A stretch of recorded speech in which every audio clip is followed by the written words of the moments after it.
Bonsoir, il est précisément 11h48, je sais pas si tu le vois. Aujourd'hui, je vais même pas faire la même erreur que j'ai faite hier parce que hier, j'ai fait tomber le téléphone. J'étais assis, il est tombé, tout est bousillé. J'ai juste à lever la lente de casse. Après aussi, derrière, c'est un peu fissuré. Donc, je vais juste le poser là pour ne pas refaire la même erreur. Je sais même pas pourquoi j'ai ça, mais voilà.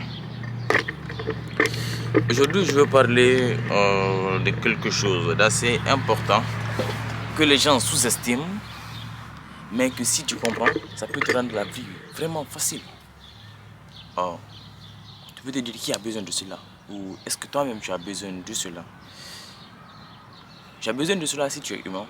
Tu as besoin de cela si tu veux vendre. Tu as besoin de cela si tu veux convaincre. Oh, quelque chose vient de me venir en tête. La différence entre convaincre et persuader. Ouais, ok. Convaincre, je ne sais pas si je peux le dire. Ok. Voilà. Ça, vient juste de me venir comme ça. La différence entre convaincre et persuader. Convaincre, c'est montrer, essayer de montrer à quelqu'un que tes opinions sont vraies pour lui. Ok? Mais persuader, c'est montrer à quelqu'un que ses opinions à elle-même sont importantes pour elle. Par exemple, disons, ce téléphone, tu peux essayer de me convaincre de l'acheter. Okay? Tu viens, tu me dis que toi tu aimes cette couleur, tu aimes lorsque c'est un iPhone 11 Pro, tu aimes toutes ces choses, tu aimes lorsque c'est cassé, tu aimes tout cela, tu aimes lorsque le fond d'écran c'est ça, tu aimes lorsque l'heure s'affiche comme ça. Donc tu me convaincs, tu me transfères tes croyances sur la chose. Mais persuader, c'est venir dire, est-ce que tu aimes ceci? Ou bien me montrer moi-même que j'aime ceci. Me montrer que j'aime tout du téléphone, tout du produit ou de la chose. C'est-à-dire faire ressortir mes croyances sur la chose et essayer de me vendre cela. Donc ça c'était juste ce qui était venu comme ça. Donc cette vidéo va te permettre de persuader et non convaincre. Parce que mon objectif, c'est pas que tu partes et juste seulement transférer tes croyances.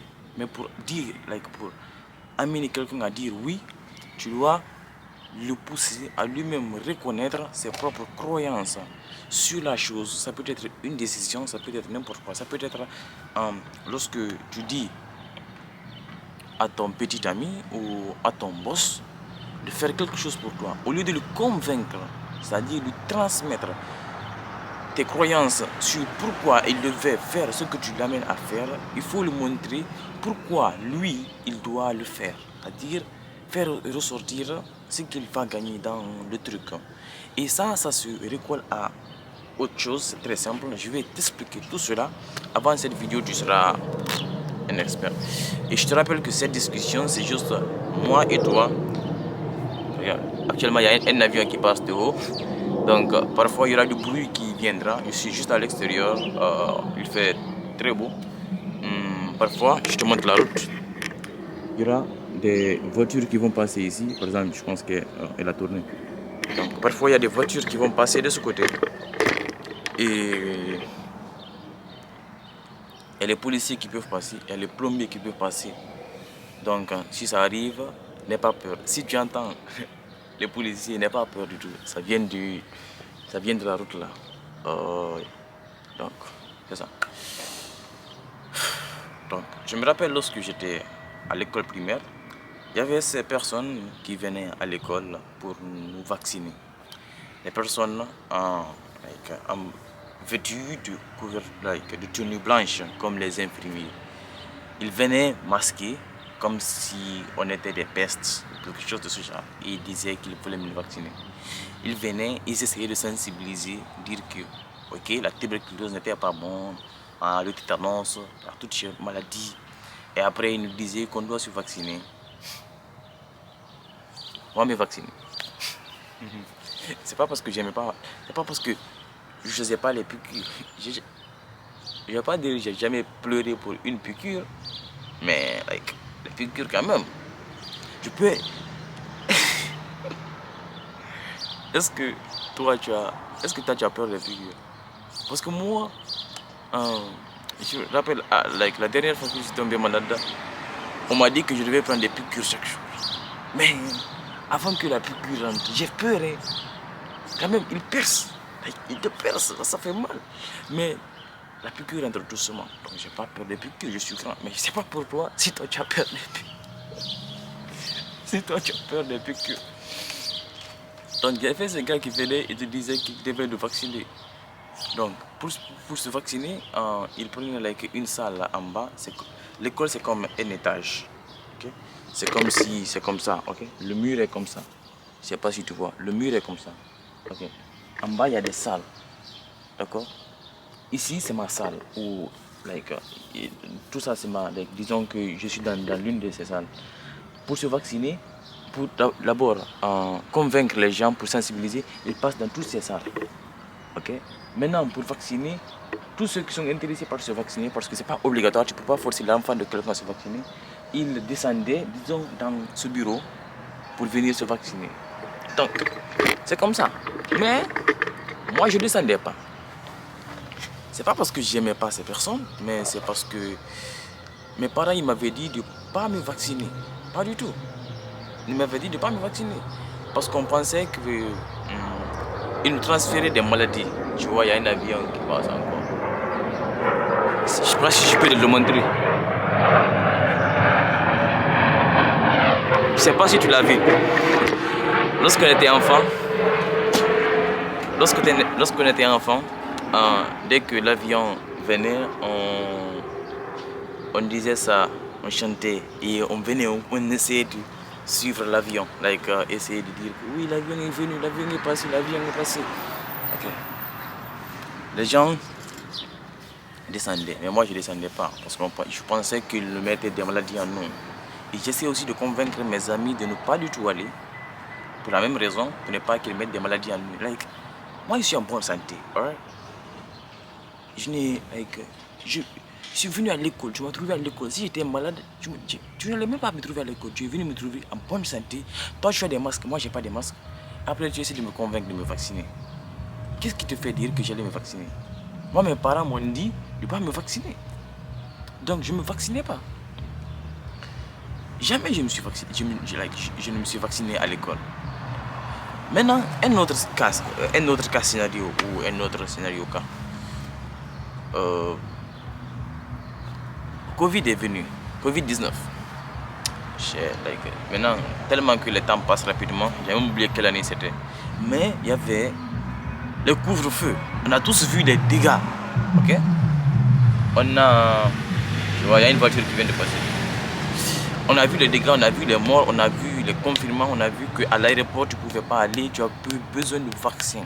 Tout était bloqué, l'économie entière s'est effondrée. J'ai dit effondré. C'est effondré. Donc,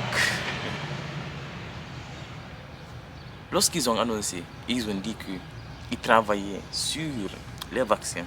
Tout le monde comptait secrètement pour que ces vaccins soient le plus rapidement développés et qu'ils soient disponibles dans leur pays. Parce que ce n'était pas tous les pays qui produisaient ces vaccins-là. Donc,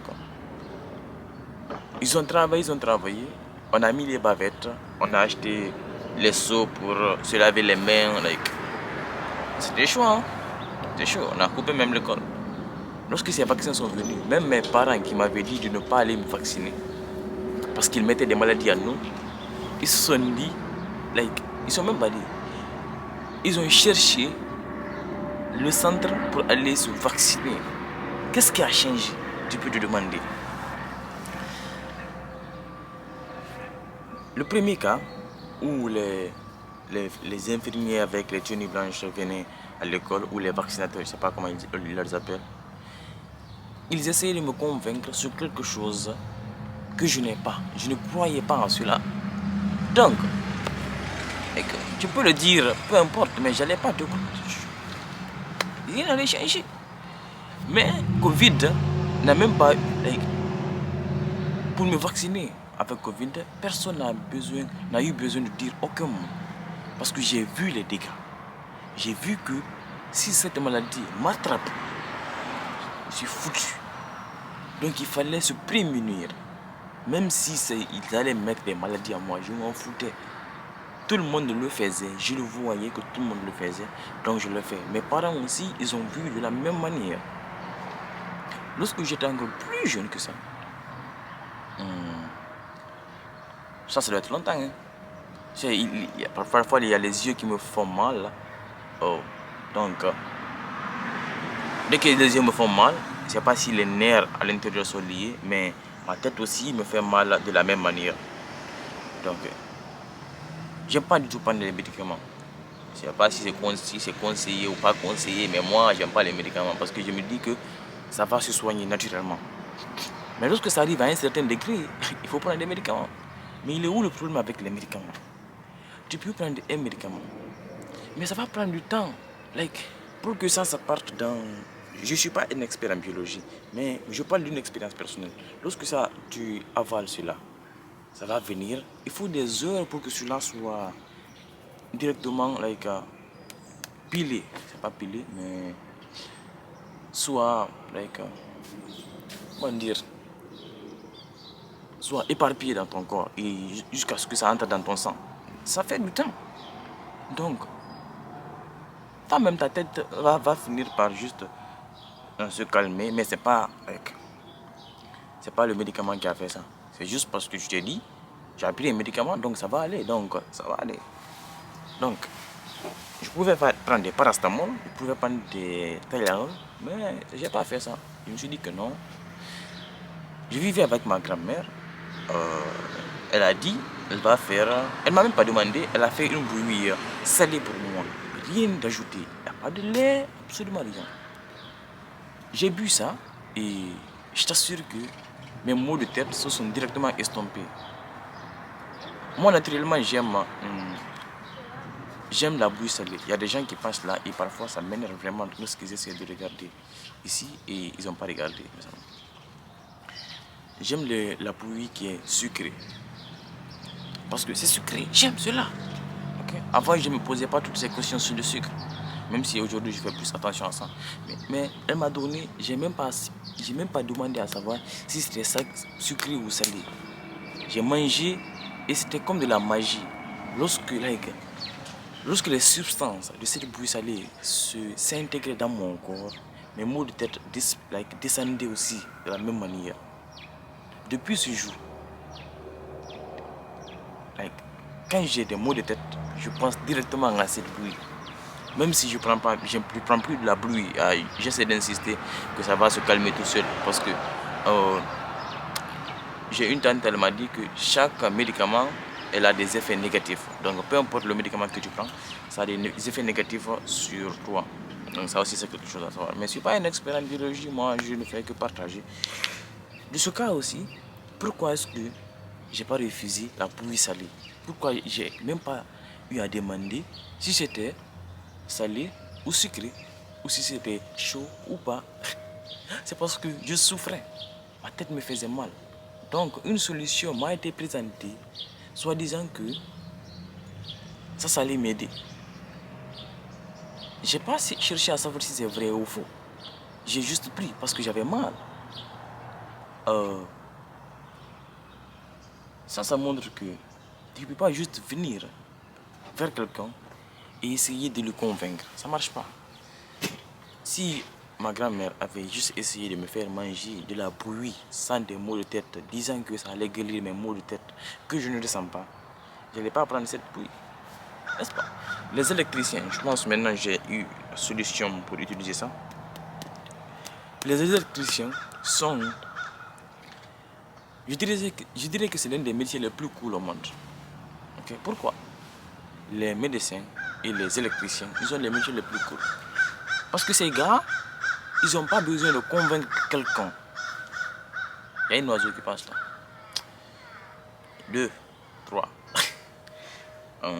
Ils n'ont pas besoin de convaincre.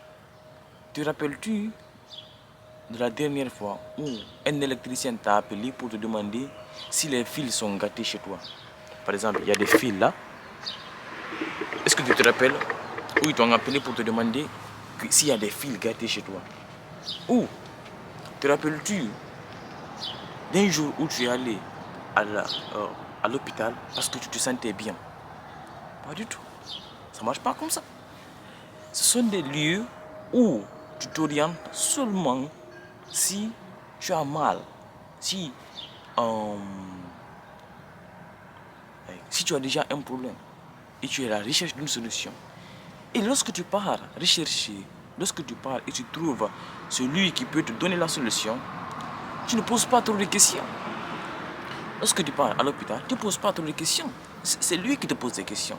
Lorsque l'électricien vient, c'est lui qui te dit où est-ce que le fil est? Qu'est-ce qui a causé ceci? Est-ce que c'est déjà arrivé avant? Ou qui a réparé cela? C'est eux qui posent des questions. Toi, tu deviens soumis. Tu vois. C'est la même chose avec le docteur. Qu'est-ce que je vais essayer de te faire comprendre? Avant de présenter une solution à quelqu'un, je ne sais pas si le dire comme ça serait compris, mais tu es moralement obligé de faire comprendre à l'autre qu'il a besoin de la chose, qu'il a un problème, qu'il recherche une solution. Mais si tu essayes de convaincre au lieu de persuader, ça ne marche pas. Mets-toi à la place des gens. Si je viens, je dis que tu as besoin de ceci, alors que tu n'as jamais serré quelque chose, ça ne marche pas comme ça. Mais si je viens, je te dis que il y a un blond qui s'est desserré dans ta voiture, sur ton vélo, sur ton ordinateur, mais que c'est avec ça seulement que tu peux gérer, que tu peux le serrer, tu peux le prendre directement. Pourquoi? Parce que je t'ai montré que tu en as besoin, que tu dois serrer ton ordinateur, tu dois serrer ton téléphone, ça c'est grand, tu dois serrer ton téléphone. Tu vas prendre parce que je t'ai montré où ça fait mal chez toi. C'est exactement le mot. Il faut montrer où ça fait mal. Et ça, c'est quelque chose qui est très très négligé en marketing. Pourquoi? Tu peux te demander pourquoi je parle de cela. Actuellement, je lis beaucoup sur le marketing et j'essaie de faire comprendre cela de la manière la plus simple possible, avec une discussion simple, claire. Comment dire? Claire. J'essaie d'ajouter un autre mot. Naturel avec toi. Tu vois. Donc, c'est ça. La liaison avec le marketing maintenant. Tu peux voir plusieurs personnes faire des publicités. Ok? Ils font des publicités, mais il est où le souci? Ils essayent de convaincre. Ok? Ils essayent de convaincre que leur produit est le meilleur ou que leur produit est celui à acheter. Mais si tu fais ça, personne ne sera intéressé par ton produit. Mais regarde les publicités de Nike. Regarde les publicités des grandes marques. Regarde les publicités de Apple. Lorsqu'ils font des publicités, ils n'essayent pas de te convaincre. Ils essaient de te montrer qu'il y a une communauté ou qu'il y a quelque chose dont tu as besoin. Lorsque tu regardes Nike, just do it. Tu as besoin de cela. Lorsque tu fais du sport, tu as besoin de cette chaussure. Tu as besoin de penser à Michael Jordan. Tu as besoin de penser à toutes ces stars avec qui ils ont fait des partenariats pour te donner la dopamine nécessaire pour bouger, pour te donner des exemples. Mais si tu vois une publicité, ils disent que ça, c'est bon. Mais tu ne dis pas pourquoi est-ce que c'est bon et pourquoi tu en as besoin. Même le mariage, je ne sais pas si je peux pouvoir faire le lien, mais même le mariage, ok? Essaye, laisse-moi réfléchir à comment lier cela. Je me dis que je peux, mais je ne sais pas. Ok. Lorsque deux personnes se rencontrent, les deux personnes n'essaient pas de convaincre l'un de l'autre qu'ils sont les meilleurs partenaires, qu'ils seront les meilleurs partenaires pour la vie. Par exemple, imaginons que je rencontre une fille, je lui dis que je crois qu'on fera un bon couple. Je crois qu'on fera une belle vie. Ça marche pas comme ça, mes croyances seulement, mes croyances ne se limitent qu'à moi. Il faut respecter les croyances de l'autre. Mais si tu essaies de montrer à l'autre que oui, on peut vivre ensemble avec une bonne vie, avec une paix intérieure, que tout va bien se passer, la personne sera obligée de l'accepter parce que tu l'as vendu un rêve. Okay? Tu dois être en capacité de montrer aux autres qu'ils ont besoin de ce que tu veux qu'ils fassent. Lorsque j'ai lu le livre de Dale Carnegie, Comment se faire des amis, c'est un peu cela. C'est-à-dire amener les gens à faire quelque chose qu'ils n'auraient pas fait si tu n'as pas procédé de la manière dont tu as procédé. Tu vois, c'est assez simple. Très simple à comprendre. Mais beaucoup le négligent. Beaucoup le négligent. Je vais finir par te donner un secret que tu peux utiliser, que tu sois, peu importe qui tu es. Il existe 3 types de manières de se faire parler de soi. Okay. C'est lorsque tu arrives à convaincre quelqu'un, c'est cool. Mais imagine, tu arrives à trouver une personne qui convainc pour toi, même si tu n'es pas là-bas. Tu vois, ça devient encore plus cool. Ça te fait moins de travail. J'aime souvent donner cet exemple. Imagine, tu veux vendre 1000 pièces de ceci. Okay? Tu peux aller te balader et essayer de trouver 1000 personnes. Ou bien, tu peux chercher 5 amis qui, à leur tour, chacun connaît 200 amis. Ils vont aller te couler cela rapidement. Ou tu connais 10 amis et chacun d'eux connaît 100 amis. Ça te réduit constamment le travail. Au lieu de faire fois 1000, tu fais fois 10, fois 5. Et les autres vont essayer de faire cela. En marketing, il y a quelque chose qu'on appelle trafic. Le trafic, c'est comme dire, c'est lorsque tu postes quelque chose sur Facebook, le nombre de personnes que cela atteint, c'est ça le trafic. Le trafic que sont les personnes qui sont attirées ou qui sont atteintes par ce que tu postes. Okay. Maintenant, il existe 3 types de trafic. Le premier trafic, c'est le trafic que ce trafic t'appartient. Par exemple, laisse-moi te montrer. J'ai un message sur WhatsApp, mais la personne ne sait sûrement pas que je suis en train de poster. Je suis en train de filmer. Par exemple, ces vidéos,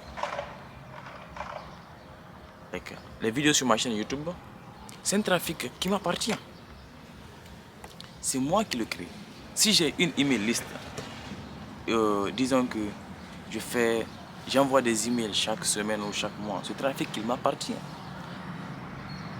Il y a aussi un type de trafic pour lequel je paye.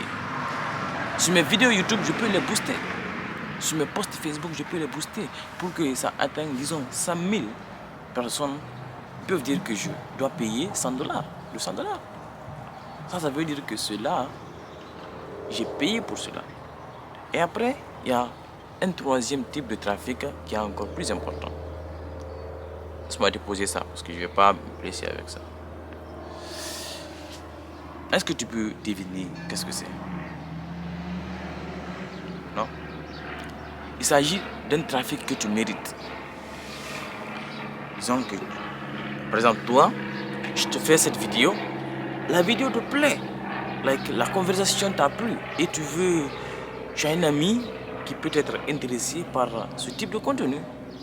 Donc, parce que tu as aimé, parce que tu es convaincu que cela pourrait aussi aimer quelqu'un d'autre, tu peux aussi lui passer la vidéo. Et c'est même ce que je t'invite à faire. Ouais, fais-le, c'est important. C'est important. Donc, il y en a trois. Le trafic le trafic qui t'appartient. Tu le contrôles ce trafic. Le trafic pour lequel tu payes. Le trafic que tu mérites. Le trafic que tu mérites, il est plus important, il est plus digne. Le trafic le plus simple, c'est le trafic que tu contrôles. Le trafic qui donne plus de résultats rapides, c'est celui-ci. Mais celui-ci avec une plus grosse durée. Parce que, je t'insulte pas. Ce trafic-là, lui, lorsque, like, lorsque quelqu'un te parle d'un produit, lorsque tu parles, tu n'es même pas trop concerné par le prix. Je ne sais pas si tu as remarqué. Parce que tu viens de quelqu'un, ils ne t'ont pas convaincu de venir vers eux. C'est toi qui es venu par l'intermédiaire d'un autre. Donc tu n'es même, ça fait moins de soucis, moins de questions et moins de ressentiments. Mais si tu fais de la publicité sur Facebook, tu vas avoir le trafic. Mais ces personnes ne seront pas comme des personnes qui ont été envoyées par des personnes satisfaites. C'est ce que j'essaie de te dire. Et en même temps, en faisant du contenu organique ou en faisant des posts, ces personnes, tu peux leur dire de faire quelque chose. Mais ces personnes ne te connaissent pas personnellement parce qu'ils connaissent encore personne qui est satisfait de ton produit. Donc ces personnes seront un peu pessimistes sur ce que tu as à offrir. Donc, c'est ce que j'essayais de te dire aujourd'hui. La différence entre convaincre et persuader d'un point de vue marketing. Et aussi, on a vu les trois types de trafic. J'espère du tout que tu ne vas pas oublier cela. Laisse-moi regarder l'heure. Il est 12h15. La nature est très belle aujourd'hui. J'espère que de ton côté aussi, la nature est très belle. Parfois, il faut sortir, se balader. C'est important. Après tout, tu n'as qu'une seule vie, tu vois. Tu n'as qu'une seule vie. Mais...